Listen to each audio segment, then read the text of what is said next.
নমস্কার বন্ধুরা, chef Shrabani daily vlog চ্যানেলের পক্ষ থেকে সবাইকে স্বাগত জানিয়ে আজ আপনাদের সামনে আবারও একটা ভিডিও শেয়ার করতে চলেছি। আপনারা প্রথম থেকে পুরো ভিডিওটা শেষ পর্যন্ত দেখতে থাকুন। ভিডিওটি ভালো লাগলে একটা লাইক দিয়ে পাশে থাকুন ও বন্ধুদের সাথে শেয়ার করে দিন। চলুন তাহলে শুরু করি। মেশিনের ভাজা মুড়ি যারা খান বা প্যাকেট মুড়ি তারা কিন্তু অবশ্যই জল ঢেলে খাবেন। জল ঢেলে যদি না খান তাহলে কিন্তু আপনাদের শরীরের অনেক বড় হয়তো ক্ষতি হতে পারে দীর্ঘদিন খাওয়ার ফলে। দেখুন বন্ধুরা, আমি এখানে বাড়ির ভাজা মুড়ি নিয়েছি, এই দেখুন। আর এখানে আমি মেশিনের প্যাকেট মুড়ি নিয়েছি, দেখুন, যেটা বন্ধন মুড়ি। এই দেখুন প্যাকেটের গায়ে কত গুঁড়ো গুঁড়ো দাগ দেখা যাচ্ছে, দেখুন গুঁড়ো পাউডারের মতন দেখা যাচ্ছে। তো দেখি এখন প্যাকেটটা খুলে দেখা যাক ভেতরে এখন কীরকম কী আছে। তো আপনারা স্টেপ বাই স্টেপ দেখতে থাকুন, তা না হলে কিন্তু বুঝতে পারবেন না। আর বাড়ির ভাজা মুড়ি আপনারা চপ পকোড়ি তেলে ভাজা মাখিয়ে খান কিংবা জল ঢেলে খান, তাতে কোনো অসুবিধা নেই। এই দেখুন বন্ধুরা, আমি এটা মেশিনের প্যাকেট মুড়ি একটা জামবাটিতে দেখুন ঢেলে নিচ্ছি। পরিমাণ মতো নেব আমি যতটাই খাবো। এটা এখন এক সাইডে সরিয়ে রেখে দিলাম। আবারও একটা বাটি নিয়েছি, দেখুন এটা বাড়ির ভাজা মুড়ি। এটাও কিন্তু ওই একই পরিমাণ দেখুন আমি মুড়িটা নিয়ে নিচ্ছি। দেখুন বাড়ির ভাজা মুড়িটা কতটা পরিষ্কার দেখা যাচ্ছে, ওটাও পরিষ্কার কিন্তু অতটা পরিষ্কার নয়। এই দেখুন এই মুড়িটার ওই মুড়িটা দেখুন একটু হলো ডিফারেন্স আছে। এখন আমি দেখুন জল ঢেলে দিলাম পরিমাণ মতো। এটাতেও যতটা জল দিয়েছি ওইটাতেও কিন্তু সেম পরিমাণে জল দিয়ে দিলাম। এখন এই জল দিয়ে বাড়ির ভাজা মুড়িটা দেখুন আমি আগে মাখিয়ে নেব। এই দেখুন বাড়ির ভাজা মুড়িটা দেখুন মাখিয়ে নিচ্ছি, কিন্তু দেখুন একেবারে নরম হয়ে যাচ্ছে না ভেজাতে ভেজাতেই, আর একটু খসখসে ভাব আছে। এই দেখুন তার কারণ বাড়ির ভাজা মুড়িটা যে চালটা আমরা ভাজি বাড়িতে, ওই চালটাই ওরা মেশিনে ভাজে, কিন্তু সেই চালটা আমরা বাড়িতে ভালোভাবে পরিষ্কার করে নিই। কীভাবে পরিষ্কার করে দেখাচ্ছি পরের স্টেপে। তো দেখুন বন্ধুরা, এটা হচ্ছে মেশিনের ভাজা মুড়ি। এটা দেখুন মাখাতে মাখাতে দেখুন পোকার মতো একদম নরম হয়ে গেল, ভিজে গেল, আর একটা পিছলে পিছলে ভাব আসছে। এই দেখুন আপনারা যারা মেশিনের মুড়ি জল ঢেলে খাবেন তারাই কিন্তু এটা বুঝতে পারবেন। দেখুন মাখিয়ে নিয়েছি। তো দেখুন বন্ধুরা, মেশিনের ভাজা মুড়িটাও আমি মাখিয়ে নিলাম, আর এটা মাখতে মাখতে দেখুন অনেক তাড়াতাড়ি ভিজে গেল, আর একটা পিছলে পিছলে ভাব আসছে। এই দেখুন। আর এখন আমি একটা থালা নেব।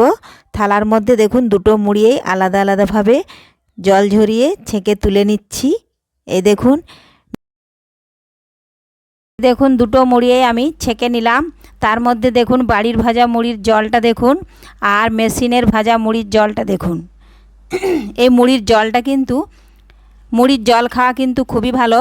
অনেক সময় মুড়ির জলও কিন্তু অনেক উপকারে আসে, কিন্তু এইভাবে মেশিনের মুড়ির যদি এইভাবে জলটা বেরোয় নোংরা জলটা, এটা কিন্তু খাওয়া উচিত নয়। দেখুন বাড়ির ভাজা মুড়ির জলটা কত পরিষ্কার, আর মেশিনের ভাজা মুড়ির জলটা দেখুন কতটা ঘন, কারণ ওরা চালটা ধুয়ে পরিষ্কার করে না বলে ওদের এই জলটা এরকম বেরোয়। আর আমরা দেখুন চপ পেঁয়াজি পকোড়ি তরকারি দিয়ে কিন্তু মাখিয়ে খেয়ে নিই। এই জন্যই আপনাদেরকে বলছি মেশিনের ভাজা মুড়ি যারা এখনও খেয়ে থাকেন তারা কিন্তু মাখিয়ে খাবেন না, জল ঢেলে খাবেন, তাহলে কিন্তু আপনারা শরীর সুস্থ রাখতে পারবেন। আর তা না হলে কিন্তু বাড়িতেই ভাজুন। দেখুন কিভাবে বাড়িতে মুড়ি ভাজবেন সহজ পদ্ধতিতে। এই দেখুন একটা হাঁড়ি নিয়েছি, আর এখানে দেখুন চাল নিয়েছি 4 কেজি। এই দেখুন এই চালটাই কিন্তু ওরা মেশিনে ভাজে। আমরা দেখুন চালটা কিনে এনেছি, এখন হাঁড়িতে আমরা ভিজতে দিয়ে দেব। আর মেশিনে যারা ভাজে ওরা কিন্তু চালটা ভেজায় না, সামান্য জল ছিটা দিয়ে লবণ মাখিয়ে দেয়। ওরা চাল ধুয়ে পরিষ্কার করে না, এই জন্যই কিন্তু ওদের মুড়িটার এরকম জলটা বেরোয়। দেখুন আমি চালটা নিয়েছি, এখন আমি জল ঢেলে দেব পরিমাণ মতো। জল ঢেলে আমি এটা 3 থেকে 4 বার ধুয়ে দেখুন পরিষ্কার করে নেব। আর যখন ভিজে যাবে চালটা দেখুন কীরকম জলটা বের হবে, কারণ এই চালটা ইউরিয়া দিয়ে তৈরি হয়, এই জন্যেই কিন্তু চালটা লাল হয়ে যায়। আর এই দেখুন আমি দেখুন সঙ্গে সঙ্গে চালটা দিয়ে কিন্তু হাত দিয়ে মাখলাম, জলটা কিন্তু নোংরা বেরোলো না। কিছুক্ষণ ভিজিয়ে নিতে হবে, একটু ভিজিয়ে নিলে তাহলে এই জলটা বেরিয়ে যাবে। এ দেখুন বন্ধুরা ভিজে গেছে। এখন আমি দেখুন হাত দিয়ে এইভাবে মাখতে মাখতে দেখুন কত ঘন সাবান জলের মতন জল বের হচ্ছে। আর জলটা কিন্তু খুব পিছলে পিছলে ভাব আছে। এই জলটা কিন্তু আমরা বাড়িতে মুড়ি ভাজলে ফেলে দিই, আর এই জন্যই বাড়ির ভাজা মুড়ি সবাই কিন্তু বেশি খেতে ইচ্ছে করে। এই জন্য বাড়ির ভাজা মুড়ি যতই দাম পয়সা বলি না কেন কিন্তু ওরা নিয়ে নেয়।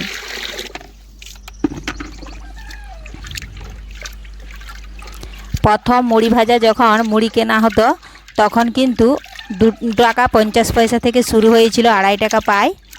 তারপরে কিন্তু 5 টাকা, তারপরে 6 টাকা, এরপরে 7 টাকা, তারপরে 8 টাকা, এইভাবে ভেবে এখন 10 টাকা পায় হয়ে গেছে। তাও কিন্তু মানুষ এখনও কিনে খায়, যেহেতু আমাদের এই বাড়ির ভাজা মুড়ি খুব পরিষ্কার পরিচ্ছন্ন, এই জন্যই তারা মুড়িটা পছন্দ করে, দামের সঙ্গে সং নাই।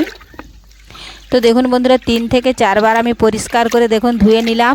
এইভাবে ওরাও যদি চালটা ধুয়ে পরিষ্কার করে নেয় তাহলে অনেক মানুষের কিন্তু উপকারে আসে। কারণ এখন বাড়িতে সবাই মুড়ি ভাজতে পারে না, তাই বেশিরভাগ মানুষ এখন কিনেই খায় প্যাকেট মুড়ি বা মেশিনের মুড়ি।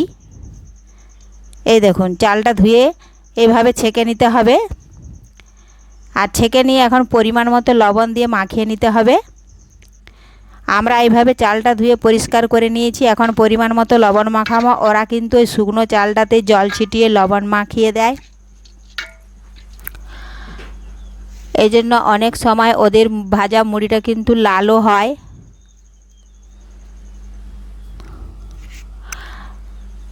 এখন আমি পরিমাণ মতো লবণ দিয়ে দিচ্ছি। তো দেখুন বন্ধুরা লবণ দেওয়া হয়ে গেছে। এখন আমি লবণটা এইভাবে মাখিয়ে নেব, আর মাখিয়ে নেওয়ার কিছুক্ষণ পর দেখুন আমি একটু সাদা তেল দিয়ে দেব, তাহলে কিন্তু চালটা একদম খঁজ ধরবে না যখন আমি রোদে জলটা মরিয়ে নেব। কারণ সঙ্গে সঙ্গে তো আর মুড়ি হবে না, একদিন আমাকে জল মরিয়ে মেলে রেখে দিতে হবে, তাহলে কিন্তু চালটা ভালো মুড়ি হয়। এইভাবে বাড়িতে আমরা অনেক নিয়মকানুন আর তাক বতর করে ভাজি বলে দেখুন চালটা খুব সুন্দর মুড়ি হয়। আর দেখুন চালটা জল ঝরে গেছে, ছাতে নিয়ে এসেছি। এ দেখুন চালটা এখন এখানে মেলে দেবো পাতলা করে, আর ভালোভাবে জল মরিয়ে আর একদিন কিন্তু পুরো রেখে দেব। তারপরের দিন এখন তো রোদের তাপ কিন্তু প্রচুর, বাড়িতেই শুকনো হয়ে যাবে। আর যদি শুকনো না হয় একটু নাড়তে বেশিক্ষণ লাগবে, আধ ঘন্টা লাগে এমনিতে শুকনো চাল, তা না হলে হয়তো 10 থেকে 15 কিংবা 20 মিনিট একটু বাড়তি লাগবে। চালটা ভালোভাবে শুকনো হয়ে গেলে বেশিক্ষণ নাড়তে যায় না। দেখুন চালটা পরের দিন কিন্তু দেখুন হাওয়া বাতাসেই শুকনো হয়ে গেছে, টকায় কুড়িয়ে নিয়েছি। এখন এই দেখুন নাড়তে বসে গেছি মাটির উনুনে। তো আজকে আর উনুন ধরানোটা দেখালাম না, এর আগের ভিডিওতে দেখানো আছে। কাঠের উনুন জ্বালিয়ে নিয়ে দেখুন চালটা বেশ কিছুক্ষণ নাড়াচাড়া করে গরম করে নেব। আধ ঘন্টা মতো নাড়লেই কিন্তু গরম হয়ে যাবে, আর আধ ঘন্টা নাড়তেই হবে, সেরকম কিন্তু পরিমাণে জালটা দিতে হবে। আমি যদি তাড়াতাড়ি জাল দিয়ে দিই তাহলে কিন্তু চালটা খুব তাড়াতাড়ি গরম হয়ে যাবে, কিন্তু মুড়ি ভালো হবে না। এই জন্যই দেখুন হালকা আঁচে আধ ঘন্টা নেড়ে গরম করে নামিয়ে নিতে হবে। আর নামিয়ে নেওয়ার পরও কিন্তু আবারও বেশ কিছুক্ষণ আমরা ঠান্ডা করে নেব। কিন্তু মেশিনে ওরা ভাজে, ওরা কিন্তু ওইভাবেই ভেজে নেয়, কারণ ওদের অত সময় নেই। তো দেখুন বন্ধুরা এখন বালি দিয়েছিলাম, বালিও কিন্তু ভালোভাবে গরম হয়ে গেছে। দেখুন চাল দিয়ে দিয়েছি, মুড়ি ফুটে গেছে। মুড়িগুলো দেখুন কত সুন্দর সাদা ধবধবে পরিষ্কার হচ্ছে। তো এইভাবে বাড়িতে মুড়ি ভাজা কিন্তু খুবই সহজ, আর বাড়ির মুড়ি ভাজা খাওয়া কিন্তু শরীরের পক্ষে খুবই ভালো। বাড়ির ভাজা মুড়ি আপনারা তেলে ভাজা, মুখরোচক কিংবা জল ঢেলে যেমন করে খেতে পারেন, সেটাই কিন্তু উপকার, কোনো ভেজাল ছাড়াই। দেখুন এইভাবে আমি সমস্ত চালগুলোই ভেজে নেব। তো বন্ধুদের ভিডিওটি ভালো লাগলে লাইক, শেয়ার, কমেন্ট করতে অবশ্যই ভুলবেন না বন্ধুরা। দেখুন এইভাবে আমি সমস্ত মুড়িগুলোই ভেজে ভাজা হয়ে যাওয়ার পরে একটা চালুনে চেলে কুড়িয়ে নেব। এই দেখুন দেখুন বন্ধুরা সমস্ত মুড়ি ভাজা হয়ে গেছে। এখন চেলে কুড়িয়ে নিচ্ছি প্রত্যেকটা ডিবাতে আর যারা কিনি। ধন্যবাদ। আজকের মতো এখানেই শেষ করছি, ফিরে আসছি পরের ভিডিও।